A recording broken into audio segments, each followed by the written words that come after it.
বড় ভাইয়ের কাছে বাইকের চাবিটা চাওয়াতে ভাবি মুখের উপর বলে দিল, বাইক দেওয়া যাবে না। নিশি, আমি তোমাকে নিয়ে বেশ হতাশায় দিন পার করছি। কেমন? ঠিক বুঝতে পারছি না। তুমি সকালে ওভাবে আচরণ না করলেও পারতে। আবির তো আমার ভাই, আমি ছাড়া ওর কী বা আছে বলো? বাবা তো আমাদের ছেড়ে চলে গেলেন সেই আগে। রায়ান দেখো, বাইকটা আমার বাবা গিফট করেছে। আমি তো বাইকের যত্ন নিতে পারি, তাই না? আর যদি ও কোনো অ্যাক্সিডেন্ট করতো, কি অবস্থা হতো ভেবে দেখছো? ও তো ছোট মানুষ, বাইকের ক্ষতি হলে তোমারই টাকা খরচ হতো। এত কিছুর কি দরকার বলো? Shut up. বড় ভাইয়ের কাছে বাইকের চাবিটা চাওয়াতে ভাবি মুখের উপর বলে দিল, বাইক দেওয়া যাবে না। আমি আর হা না কোনো কিছু না বলে চলে আসলাম। ভাবি নিষেধ করতে পারে, কারণ ভাইয়াকে বাইকটা ওনার শ্বশুরই গিফট করেছেন, তাই সে ডিরেক্ট নিষেধ করে দিতে পারে। মনের মাঝে কিছুটা কষ্ট পেয়ে আমি তার রুম থেকে বের হয়ে আসলাম। বাসায় আর না দাঁড়িয়ে চুপচাপ আমার কাজে চলে গেলাম। আমার বড় ভাই বিয়ে করেছেন 5 মাসের মতো হলো। ভাইয়া ভালো একটা কোম্পানিতে চাকরি করেন। আমার বাবা নেই 4 বছরের মতো। বাবা আমাদের ছেড়ে যাওয়ার পরে ভাইয়া আমাদের সংসারের হাল ধরেছেন। ওনার ইনকামের টাকাতেই আমাদের সংসার চলে। ভাইয়া কখনো নিজের জন্য কিছুই কিনে নাই। আগে আমাকে কিছু কিনে দিয়ে তারপরে নিজের জন্য কিনে নিয়েছে। আর আমি অনার্স সেকেন্ড ইয়ারে পড়াশোনা করছি। পড়াশোনার পাশাপাশি আমি নিজেও কিছু একটা করার চেষ্টা করেছিলাম, কিন্তু ভাইয়া বললেন আমার পড়াশোনা আগে, সে যতদিন আছে তাতেই চলে যাবে। আমি আর ভাইয়ার উপরে কথা বললাম না, কারণ ভাইয়া আমাকে আগলে রেখেছে। বাবা মার যাওয়ার পরে ভাইয়া খুব প্রেশারের মাঝে পড়ে গিয়েছিলেন। তখন ভাইয়া সবেমাত্র পড়াশোনা শেষ করেছেন। সে তখনও জবে জয়েন করেননি। তারপরে একটা কোম্পানিতে ভালো পজিশনে জব পেলেন। আমাদের আর পিছু ফিরে তাকাতে হয়নি। যা করেছেন সবই ভাইয়ার চেষ্টায় করেছেন। ভাইয়া আমাকে আর আমার মায়ের দেখাশোনা করতে লাগলেন। সেদিন আমার কলেজের একটা জরুরি কাজ ছিল। ভাইয়া যেহেতু বাসায়, তার বাইকের চাবিটা আমি চেয়েছিলাম।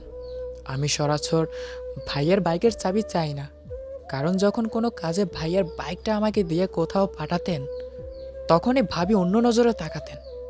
এটাই স্বাভাবিক, কারণ বাইকটা তার বাবার বাড়ি থেকেই দিয়েছেন ভাইয়াকে চলাফেরা করার জন্য। সেখানে ভাবি তো বাইকটা যত্ন করে দেখে শুনে রাখবেন। আর তাছাড়া কোনো কিছু বাবার বাড়ি থেকে নিয়ে আসলে তার যত্নটা ভালোভাবেই করা হয়, একটু আগলে রাখার চেষ্টা করে। সেখানে ভাবির কোনো অন্যায় আমি খুঁজে পেলাম না। ভাইয়া বিয়ে করার কিছুদিনের মাঝেই আমি বুঝতে পেরেছিলাম ভাইয়ের ইনকামের চলার আশাটা ছেড়ে দিতে হবে। আর তাছাড়া আমি যথেষ্ট বড় হয়েছি, কোনো কিছু করার সক্ষমতা আমার আছে। তাই আমিও চেষ্টা করছি কিছু একটা করার জন্য। যে কোনো মেয়েই তার স্বামীকে নিয়ে আলাদা থাকতে চাইবে, তাদের স্বামীর সাথে আলাদাভাবে থাকতে চায়, কিংবা স্পেশালভাবে সময় কাটাতে চায়। তারা চায় একটা সংসার নিজেদের মতো করে সাজাতে, সংসারের নতুন নতুন জিনিস কিনে গোটা সাজিয়ে রাখতে। আমি এখানে ভাবির কোনো দোষ খুঁজে পাচ্ছি না। সব কিছুই পজিটিভভাবে নেওয়ার চেষ্টা করছি, আর জব খুঁজতে চেষ্টা করছি। রাতে পাশের রুম থেকে ভাইয়া আর ভাবির কথোপকথন শুনতে পেলাম। ভাইয়া ভাবিকে বললেন, নিশি, আমি তোমাকে নিয়ে বেশ হতাশায় দিন পার করছি। কেমন? ঠিক বুঝতে পারছি না। তুমি সকালে ওভাবে আচরণ না করলেও পারতে। আবির তো আমার ভাই, আমি ছাড়া ওর কী বা আছে বলো? বাবা তো আমাদের ছেড়ে চলে গেলেন সেই আগে। রায়ান দেখো, বাইকটা আমার বাবা গিফট করেছে। আমি তো বাইকের যত্ন নিতে পারি, তাই না? আর যদি ও কোনো অ্যাক্সিডেন্ট করতো, কি অবস্থা হতো ভেবে দেখছো? ও তো ছোট মানুষ, বাইকের ক্ষতি হলে তোমারই টাকা খরচ হতো। এত কিছুর কি দরকার বলো? Shut up. মুখে যা আছে তাই ভুলে যাবে তা তো হবে না। একটা কথা মনে রেখো, আবির আমার ছোট ভাই। ও ওর ভাইয়ের কাছে যে কোনো কিছু আবদার করতেই পারে। এখানে তুমি কিছু বলতে পারো না, বুঝলে? ও যদি কোনো ভুল করে, তার জন্য আমি আছি শাসন করার জন্য। এখানে তোমার কিছু বলার থাকে না। আমি পরবর্তীতে চাইবো না তুমি এমন কিছু করো কিংবা বলো যাতে আমার ভাই অথবা আমার মা কষ্ট পায়। এটা আমি সহ্য করতে পারবো না। ভাইয়া একটু মেজাজ নিয়েই রুম থেকে বের হয়ে গেলেন। ভাইয়ার কথা শুনে আমার ভেতর ভেঙে কান্না আসতেছিল। ভাইয়া আমাকে এতটা ভালোবাসেন তা আমি আগে কখনো অনুভব করতে পারিনি। আজ আমার ভাইয়ের কথা শুনে চোখের পানি না পেলে আর পারলাম না।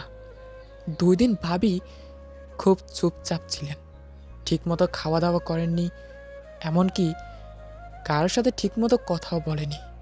ভাইয়াও নিজের মতো রইলেন। 4 দিনের দিন আমাদের বাসায় মেহমান এসেছে ভাবির বাসা থেকে। আমি মায়ের কাছে জানতে পারলাম তাদের নাকি ভাইয়া আসতে বলেছে। ভাইয়া আমাকে নিয়ে বাইরে বের হয়ে গেলেন। আমাকে বাইরে নিয়ে যাওয়ার পরে অনেক অনেক অবাক হলাম। আমার জানা ছিল না এরকম ভাইয়া কারো থাকতে পারে। ভাইয়ার কার্যকলাপ দেখে আমার বুকটা ফেটে যাচ্ছিল। যদি পারতাম রাস্তায় বসে চিৎকার দিয়ে কাঁদতাম। নিশ্চুপভাবে কেঁদে চলেছি। বাইকের পিছনে বসে ভাইয়াকে শক্ত করে জড়িয়ে ধরে আছি। হু করে কান্না করছি। ভাইয়া আমাকে কড়া শাসনে বললেন, আবির, ছেলে মানুষের মতো এমন করছিস কেন? এখানে কান্নার কি আছে? আমি কেন কাঁদছি তা একটু পরেই বুঝতে পারবেন। আমরা 2 ভাই যখন বাড়ির উঠানে গেলাম, সবে আমাদের দিকে আর দৃষ্টিতে অবাক নয়নে তাকিয়ে থাকলেন। ঘর থেকে বের হয়ে এসে মা আর ভাবির পরিবার সহ আমাদের 2 ভাইয়ের সামনে এসে দাঁড়ালেন। ভাবি কিছু বলতে যাবে, তখনই তাকে থামিয়ে দিয়ে তার শ্বশুরকে বললেন, বাবা, আমায় ক্ষমা করবেন। আমি শুরুতেই আপনাদের সকলের কাছে ক্ষমা চেয়ে নিচ্ছি। আমি জানি কষ্ট পাবেন, কিন্তু আপনি যতটা কষ্ট পাবেন তার চেয়ে 1000 গুণ কষ্ট, হ্যাঁ 1000 গুণ কষ্ট পেয়ে বসে আছি আমি। এই যে নতুন বাইকটা দেখছেন, এটা আমি আর আমার ভাই আবির কিনে নিয়ে এলাম। আমি আর ও গিয়ে কিনে নিয়ে আসলাম সবে।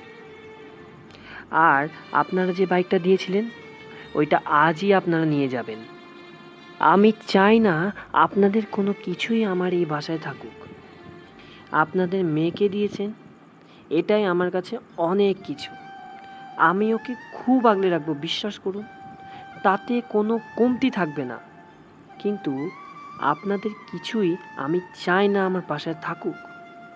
আর বিয়ের সময় বলেছিলাম আমার কিছুই লাগবে না, তবুও আপনারা জোর করে দিয়েছিলেন সেই বাইকটা। নিশি আপনাদের দেওয়া বাইকের জন্য আবিরকে যা না তা বলে কষ্ট দিয়েছে। তাই আমি আপনাদের সব কিছু ফিরে দিতে চাচ্ছি। আবারও বলছি, আমি দুঃখিত।